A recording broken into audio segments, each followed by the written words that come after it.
सभी को नमस्ते प्रणाम। मैं आपका अपना ठाकुर प्रखर सिंह और रात के 10 बज चुके हैं और कहानी का जो सिलसिला है बदस्तूर जारी है।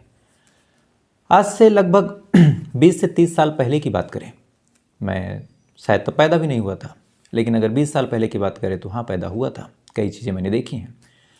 उस टाइम पे एक चीज़ बड़ी अच्छी होती थी, चाहे गाँव हो चाहे शहर हो, सब लोग एक दूसरे से जुड़ के रहते थे। गाँव में तो अभी 10 साल पहले तक मैंने देखा कि बैठ के लगती थी, बड़े बुजुर्ग एक जगह बैठते थे। ठंडी के मौसम में अलाव जल जाता था तो न जाने कहाँ कहाँ से लोग आ जाते थे। आपस में बातचीत होती थी, क्या अपने बाबा के अपने चाचा पड़ोसियों के भी जो बुजुर्ग होते थे, गांव के जो बुजुर्ग होते थे, लोग उनका सम्मान करते थे। उसका फ़ायदा ये था कि कहीं बुजुर्ग भी कुछ गलत होते देखते थे तो डांटते थे, रोकते थे, किसी को गलत जगह नहीं जाने देते थे। लेकिन पिछले एक दशक से ये तमाम चीज़ें बदल गई और इसको बदलने में जितना हाथ बच्चों का है उससे कहीं गुना ज़्यादा हाथ बुजुर्गों का भी है। क्योंकि जो बुजुर्ग हैं वो यही चाहते हैं कि हमारे जो बच्चे हैं वो घर पे ना रहें, वो शहर जाएं, शहर जाने के बाद वहाँ अपने बच्चों को पढ़ाएं, अच्छी शिक्षा दें और अपने ही बच्चों की परवरिश और अपने ही बच्चों की सुख सुविधा में जो गार्जियन हो इतने अंधे होते चले जा रहे हैं कि अंत में अपना ही जीना दूभर कर लेते हैं। और ऐसे ही कुछ ऐसी कहानियाँ सामने आ जाती हैं जिसे सुनने के बाद, जिसे जानने के बाद ये भी लगता है कि तरक्की की राह पे हम परिवार को तो छोड़ रहे हैं, लेकिन परिवार को छोड़ने का जो खामियाजा है वो हमारे ऊपर कैसे हावी होता है। तो क्या है पूरी कहानी और इस कहानी में क्या हुआ? एक महिला की ज़िंदगी जो सोशल मीडिया से शुरू हुई, कैसे उसकी ज़िंदगी में रॉ से लेके जो United nation anti terrorist department है, जो पूरी दुनिया में टेररिज्म को कंट्रोल करता है, जो रॉ है, जो हमारे देश की खुफिया एजेंसी है, ये तमाम चीज़ें इन्वॉल्व होती हैं। ये FBI इन्वॉल्व होती है, मोसाद इन्वॉल्व होता है, लगभग 100 ऐसी एजेंसियाँ इन्वॉल्व होती हैं जो आतंकवादियों को रोकने की कोशिश करती हैं, जो आतंकवादी गतिविधियों से लड़ती हैं। और इनके इन्वॉल्व होने का कारण महज एक महिला का सोशल मीडिया पे किसी से दोस्ती करना था। तो पूरी कहानी क्या है आपके सामने सिलसिलेवार तरीके से हाजिर है। तो इस कहानी की असल शुरुआत होती है हरियाणा से। हरियाणा का एक शहर है जिसका नाम है गुड़गांव और इसी गुरुग्राम में एक महिला रहा करती थी जिसका नाम है अदिति चोपड़ा। उम्र लगभग 60 साल, सरकारी मुलाजिम थी, ठीक ठाक पोस्ट पे थी। इस वजह से जब ये रिटायर हुई तो रिटायर होने के बाद इनको ठीक ठाक पेंशन मिली। चूँकि ये बचपन से काफ़ी पढ़ी लिखी थी, अब 60 साल के हिसाब से जोड़ें तो अपने टाइम में काफ़ी पढ़ी लिखी थी, तो दुनिया से थोड़ा सा आगे भी थी। जिससे इनकी शादी हुई थी वो भी काफ़ी पढ़े लिखे थे, उनकी भी अच्छी खासी नौकरी थी। लिहाजा इन्होंने अपने बच्चों की परवरिश में कोई कोर कसर नहीं छोड़ी। 2 बेटियाँ थी, एक बेटा था, उनको पढ़ाया लिखाया, काबिल बनाया। बेटियों की नौकरी लग गई, बेटा भी कहीं सेट हो गया। वक्त के साथ साथ बेटियां बड़ी हुई, उनकी शादी कर दी, बेटे की भी शादी हो गई। बेटा अपने पत्नी के साथ जहां जॉब करता था वहां पे रहने लगा। इधर अदिति चोपड़ा भी जॉब करती थी, उनके जो हस्बैंड थे वो भी जॉब करते थे। पूरा परिवार नौकरी पेशे में अलग अलग जगहों पे बटा हुआ। लेकिन जब वक्त गुजरा और अदिति चोपड़ा की उम्र हो चली तो जैसे ही अदिति चोपड़ा रिटायर हुई, उसे लगा था कि शायद रिटायर होने के बाद उसकी ज़िंदगी अच्छी खासी गुजरेगी, बच्चों के साथ, पति के साथ जो पेंशन मिलेगी उसके पैसों से ज़िंदगी बढ़िया से कटेगी। लेकिन शायद किस्मत को ये चीज़ें मंजूर नहीं थी। इधर अदिति चोपड़ा रिटायर होती है, उधर अदिति चोपड़ा के जो हस्बैंड थे उनकी तबीयत खराब हो जाती है। अब अदिति चोपड़ा के हस्बैंड की तबीयत खराब हुई, अच्छी अच्छी जगहों पर इलाज करवाया, लेकिन तबीयत में कोई सुधार नहीं। लगातार पैसे भी खर्च होते रहे लेकिन उसका कोई फ़ायदा नहीं। अदिति चोपड़ा परेशान।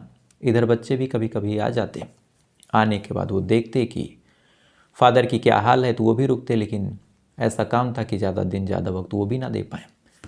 वक्त के साथ साथ अदिति चोपड़ा के जो हस्बैंड थे उनकी तबीयत खराब होती रही और एक दिन डॉक्टरों ने उनको जवाब दे दिया और कहा कि अब ये कुछ पलों के मेहमान हैं, कुछ दिनों के मेहमान हैं, इनको आप लेके जाइए और जाने के बाद घर पे ही इनकी केयर कीजिए। उसके बाद अदिति चोपड़ा अपने हस्बैंड को लेके घर पे आती हैं, कुछ दिनों तक केयर करती हैं, लेकिन डॉक्टरों ने जो कुछ कहा वो सही हुआ और एक दिन दुर्भाग्य से अदिति चोपड़ा के हस्बैंड की मौत हो जाती है।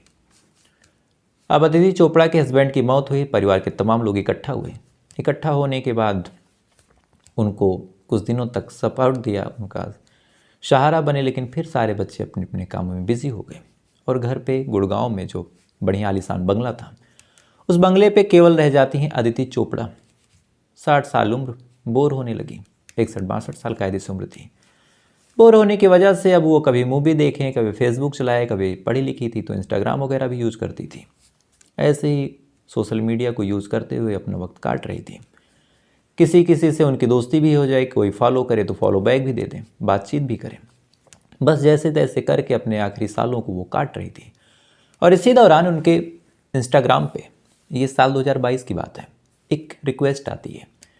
और ये रिक्वेस्ट एक फॉरेनर की थी, जिसकी जो यूज़र आईडी थी, जिसका नाम था alexbill285। alexbill285 नाम की आईडी से फॉलो रिक्वेस्ट आई। इन्होंने देखा, फॉलो बैक दिया। उसके बाद एक दूसरे के पोस्ट को ये दोनों लाइक करने लगे। वो अपने पोस्ट के हिसाब से कहीं कोई पायलट वगैरह था। कुछ टाइम तक एक दूसरे के पोस्ट लाइक करने के बाद, एक दूसरे के पोस्ट पे कमेंट करने के बाद, फिर सामने से मैसेज आता है एलेक्स का। एलेक्स हेलो बोलता है, इधर से ये महिला हाय बोलती है। उसके बाद फिर हाल चाल पूछा जाता है, ये महिला अपने बारे में बताती है। सामने से फिर एलेक्स पूछता है कि आप कौन हैं और आप किस कंट्री से हैं। इधर ये महिला जो थी, अदिति चोपड़ा, ये बताती हैं कि मेरा नाम अदिति है and I am from India. अब चूंकि वो फॉरेनर था तो सारी कम्युनिकेशन इंग्लिश में हो रही थी। एलेक्स ने अपने बारे में बताया और कहा कि मैं अमेरिका की एक प्राइवेट कंपनी में, जो वहाँ की एयरलाइन है, उसमें पायलट हूँ, जिसका नाम है ब्रिटिश एयरबेस पायलट। मैं ब्रिटिश एयरबेस में पायलट हूँ और ठीक ठाक मेरी नौकरी है। अदिति ने जब ये बात सुनी, उसे भी अच्छा लगा। अदिति ने उससे उसकी उम्र पूछी। उसने बताया मेरी उम्र 25 साल है अभी। अब 25 साल में उसने वो चीज़ हासिल कर ली थी जो शायद रेयर थी। अदिति थोड़ा सा इम्प्रेस होती है। इम्प्रेस होने के बाद दोनों के बीच बातचीत अब शुरू होती है। वक्त के साथ साथ दोनों के बीच दोस्ती हो जाती है। दोस्ती आगे बढ़ती है, दोनों एक दूसरे के करीब आते हैं, एक दूसरे पे काफ़ी भरोसा करने लगते हैं। महीने गुजर गए, बातचीत का सिलसिला चलता रहा। अदिति चोपड़ा जो अब तक लगातार अपने घरों में बोर होती रही, अपने उस आलीशान बंगले में तनहा थी। सोशल मीडिया पे उसका एक ऐसा दोस्त बना था जिससे अच्छी खासी बात होती थी। एलेक्स बिल उससे कहता है कि देखिए, मैं इंस्टाग्राम ज़्यादा यूज़ नहीं करता और ज़्यादातर काम पे ही रहता हूँ, तो एक काम कीजिए, आप अपना नंबर दे दीजिए, उस पर बात होगी। अदिति ने अपना नंबर दे दिया। सामने से +1 वाले स्टार्टिंग से मैसेज आता है व्हाट्सएप पे। यहाँ से भी कंफर्म हो गया कि एलेक्स बिल फॉरेन का ही है और बातचीत हुई, काफ़ी भरोसा हुआ। उसके बाद साल 2023 आ जाता है। 2022 से कहानी शुरू हुई थी, साल 2023 आ गया और 23 आते आते दोनों एक दूसरे को काफ़ी जानने मानने लगे। 23 आने के बाद अदिति का बर्थडे आता है। बर्थडे आता है, तमाम लोग उसको विश करते हैं, कईयों की उसने स्टोरी भी लगाई। एलेक्स देखता है, एलेक्स भी उसे विश करता है। विश करने के बाद कहता है कि आपने बताया नहीं कि आपका बर्थडे है। ये कहती कि इसमें बताने की क्या बात है, 60 साल उम्र हो गई। तो उसने मजाक में कहा कि 60 की आप लगती नहीं, और आप अपना एड्रेस दीजिए, आपका बर्थडे गिफ्ट मुझे भेजना है। अब ये चीज़ जब अदिति ने सुना तो उसे बड़ा अजीब लगा कि फॉरेन में रहने वाला लड़का 25 साल का मुझ 60 साल की बुढ़िया को गिफ्ट दे रहा। लेकिन अब गिफ्ट की बात थी, मन में थोड़ी सी इच्छा भी थी कि देखें क्या देता है। जो अदिति है उसने अपना एड्रेस भेजा। भेजने के बाद एलेक्स कहता है कि ठीक है, आपका जो गिफ्ट है मैं यहाँ से कोरियर कर रहा हूँ, आपके घर वो पहुँच जाएगा। अदिति भी खुश, एलेक्स भी खुश, दोनों के बीच बातचीत चल रही है। वक्त आगे बढ़ा, लगभग हफ्ते भर गुजर गए। अब इसने पार्सल किया था, पार्सल वहाँ से चला, और हफ्ते भर गुजरने के बाद अदिति के फ़ोन पे एक फ़ोन आता है। फ़ोन करने वाला शख्स बताता है कि वो कस्टम ऑफिसर है और उसके पास अदिति का पार्सल आया है। अदिति ने जब सुना तो उसने कहा कि हाँ ठीक है, इसमें क्या बात है।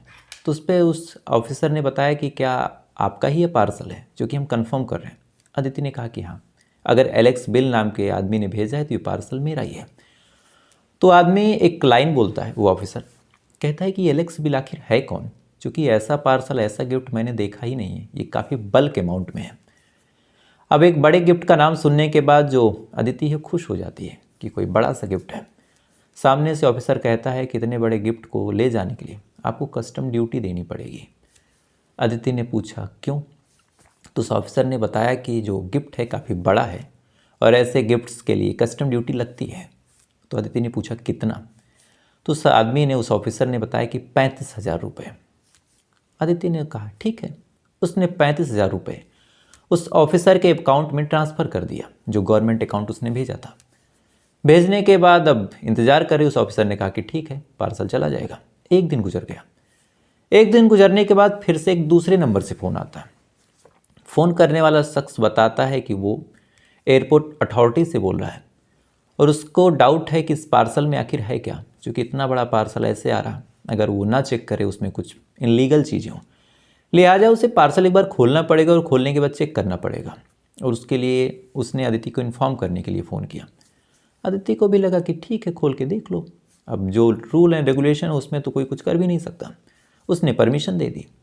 अब उस आदमी ने जब पार्सल खोला उसके बाद उसने फ़ोन किया तो बेहद अजीब बर्ताव कर रहा था, क्योंकि उसने बताया कि उसके अंदर लगभग 3 से 4 आईफोन, वो भी उस टाइम के latest model iPhone 14 pro max, और लगभग $80,000, यानी अगर रुपए में कन्वर्ट करें तो कई लाख का ये माल होगा, लगभग 50 से 60 लाख रुपए, यानी 50 से 60 लाख रुपए और कई आईफोन, तो मान के चलिए कि 70 लाख रुपए के आसपास की ये पूरा गिफ्ट बैठता है। अब जैसे 70 लाख रुपए की गिफ्ट की बात होती है, फ़ौरन वो आदमी कहता है कि इतने महंगे एक्सपेंसिव गिफ्ट आप कैसे ले सकती हैं, और इन आईफोन पे आपने कस्टम ड्यूटी भी नहीं दी तो आपको देना पड़ेगा। अब उस महिला ने पूछा कितना, क्योंकि जब 70 लाख की गिफ्ट की उसने बात सुनी तो बेहद खुश थी। तो आदमी बताता है कि आपको 1 लाख रुपए देने पड़ेंगे। अदिति खुश होती है। खुश होने के बाद उसने 1 लाख रुपए ट्रांसफ़र कर दिए। ट्रांसफ़र करने के 10 ही मिनट बाद फ़ोन आता है और उस आदमी ने बताया कि एक्चुअली अकाउंट नंबर गलत हो गया है और आपको एक दूसरा अकाउंट भेजा जा रहा है, उसमें 95,000 रुपये भेजने होंगे। उसके बाद 95,000 रुपये फिर से इसने भेज दिए, चूँकि जहाँ 70 लाख का माल हो वहाँ लाख 2 लाख 95,000 क्या है। इसके बाद फिर कहा गया कि आप परेशान मत होइए, आपका जो गिफ्ट है वो पहुँचने वाला है। अदिति ने कहा ठीक है। कुछ देर बाद फिर से एक फ़ोन आता है और कहा जाता है कि चूँकि ये जो नोट इसमें रखे हैं वो डॉलर में है, अब डॉलर को आप यहाँ यूज कर नहीं सकती, आपको INR करना होगा, यानी इंडियन रुपीज़ में कन्वर्ट करना होगा। अदिति ने कहा हाँ ठीक है। तो उसने कहा कि उसके लिए आपको चार्जेस देने होंगे और GST भी लगेगी। तो उसने पूछा कितना, तो सामने वाले ऑफिसर ने बताया कि 2 लाख रुपए। अदिति को लगा कि 70 लाख रुपए का माल है, 2 लाख और सही। उसने 2 लाख दे दिया। इसके बाद वो सब लोग कहते हैं कि ठीक है परेशान मत होइए, आपका पार्सल अभी कुछ मिनटों में पहुंच जाएगा। अदिति खुश है। लेकिन थोड़ी देर बाद एक बड़े ही अजीब नंबर से फ़ोन आया और उस नंबर ने जब फ़ोन किया, अदिति ने फ़ोन उठाया तो उसने बताया कि वो United nation anti terrorist department से बोल रहा और ये देश दुनिया में हो रही आतंकवादी गतिविधियों को रोकने का काम करता है। और चूँकि जो पार्सल आया है वो अदिति के नाम पे है और वो जो पार्सल देने वाला है वो एक टेररिस्ट है, इसलिए उसे पक्का यकीन है कि अदिति और उसकी पूरी फैमिली टेररिस्ट ऑर्गेनाइजेशन से जुड़ी हुई है। अब इतना सुनने के बाद अदिति के पैरों तले ज़मीन खिसक जाती है। वो रोने लगती है, गिड़गिड़ाने लगती है, कहती है कि नहीं सर ऐसी कोई बात नहीं। पर वो ऑफिसर कुछ नहीं सुनते, सीधा कहते हैं कि हम फोर्स भेज रहे हैं और आपको अब अमेरिका बुलवा लिया जाएगा और यहीं की जेल में आपकी ज़िंदगी गुजरेगी। डरने लगती है, कहती है कि सर मुझे नहीं पता था क्या है। काफ़ी गिड़गिड़ाने के बाद बारगेनिंग होती है और 20 लाख रुपए फिक्स होता है कि अदिति का पीछा छोड़ा जाएगा। अदिति डर जाती है, 20 लाख रुपए ट्रांसफ़र करती है। उसके बाद जो United nation anti terrorist department वाले थे वो शांत होते हैं। इसके बाद अगला फ़ोन आता है रॉ से। रॉ वाले बताते हैं कि आपने फ़ॉरेन मनी में इतना ट्रांसफ़र क्यों किया और इसके लिए अब आपको जेल जानी पड़ेगी और आपने जहां ट्रांसफ़र किया वो तमाम लोग आतंकवादी गतिविधियों से जुड़े हुए। अब फिर से अदिति डरती है, फिर से गिड़गिड़ाती है, मदद की उम्मीद लगाती है, कहती है कि सर आप तो हमारे देश के हैं समझिए। लेकिन रॉ वालों ने भी कुछ नहीं सुना। काफ़ी देर तक मान मनौवल करती रही। अंत में गिड़गिड़ाने लगी और कहा कि सर आपको जो कुछ लेना है ले लीजिए, बस मुझे और मेरे परिवार वालों को छोड़ दीजिए। उस पर रॉ वाले मानते हैं। मानने के बाद 25 लाख रुपए रॉ के नाम पे भी ये दे देती है।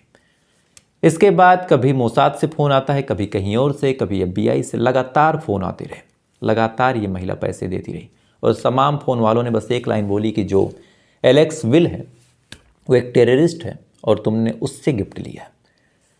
अब तमाम पैसे ये देती रही, तमाम फ़ोन आते रहे। अंत में जब इसके सारे पैसे ख़त्म हो गए, सामने से अलग अलग एजेंसियों से फ़ोन आते रहे, कभी पुलिस से आए, कभी कहीं FBI से आए, कभी रॉ से आए, कभी जो हमारे यहाँ एंटी टेररिस्ट डिपार्टमेंट में ATS से आए। अलग अलग जगहों से फ़ोन आते रहे। इसने पैसे देना जारी रखा, बंद नहीं किया। तमाम पैसे ख़त्म हो गए। इसने दोस्तों से उधार लिया, उनके भी पैसे दे दिए।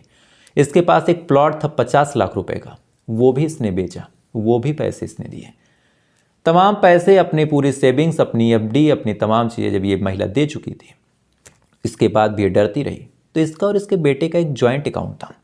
अंत में उसने उससे पैसे निकाले। अब जब पैसे निकाले तो बेटे के फ़ोन पे मैसेज गया कि पैसे निकले हैं। उसके बाद बेटा फ़ोन करता है कि आपने इतने पैसे क्यों निकाले। तो बताती है कि अगर नहीं दूंगी तो हम लोग जेल चले जाएंगे। बेटा पूछता है कि बात क्या थी। तब ये पूरी चीज़ बताती है कि ऐसे सोशल मीडिया पे मेरी दोस्ती हुई और ऐसे ऐसे हुआ।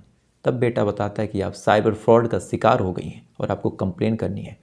कंप्लेन का नाम सुनने के बाद ये 60 साल की महिला हिचकती है।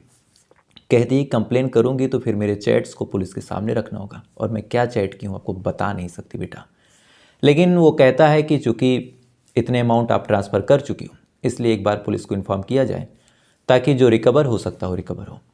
इसके बाद बेटा आता है, अपनी माँ अदिति चोपड़ा को अपने साथ लेके जाता है। जाने के बाद जब साइबर इंस्पेक्टर के सामने पूरी फाइल बताता है, पूरा मामला रखता है, साइबर इंस्पेक्टर पूरे इसकी बायोग्राफी चेक करता है, साथ ही निकालता है कि कितना ट्रांसफ़र हुआ। तो पता चला कि 1,95,00,000 रुपए ये 1 महीने के अंदर ट्रांसफ़र कर चुकी थी।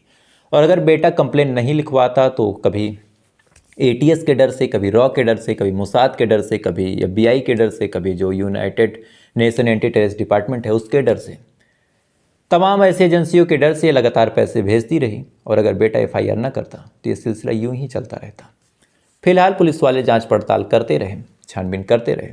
ज़्यादा तो मामला शुरुआत में खुला नहीं, लेकिन हाँ जो चीज़ निकल के सामने आई कि ना ही एलेक्स बिल कोई फॉरेनर था, ना ही कोई ऐसी संस्था थी। ये 5-6 लड़कों का एक ग्रुप था जो ऐसे ही महिलाओं को फंसाने का काम करता था, जो महिलाएं अपने वक्त में अकेली हों और बहुत जल्दी लग्जरी की तरफ आकर्षित होती हों।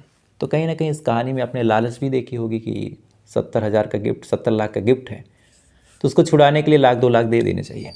और यहीं से पूरा मामला ख़राब होता चला गया। तो फिलहाल ये थी पूरी कहानी, और आपसे कल फिर मुलाकात हुई किसी दूसरी कहानी के साथ। तब तक अच्छे रहिएगा, खुश रहिए, अपना ख्याल रखिए, अपने देश का ख्याल रखिए। जय हिंद, वंदे मातरम।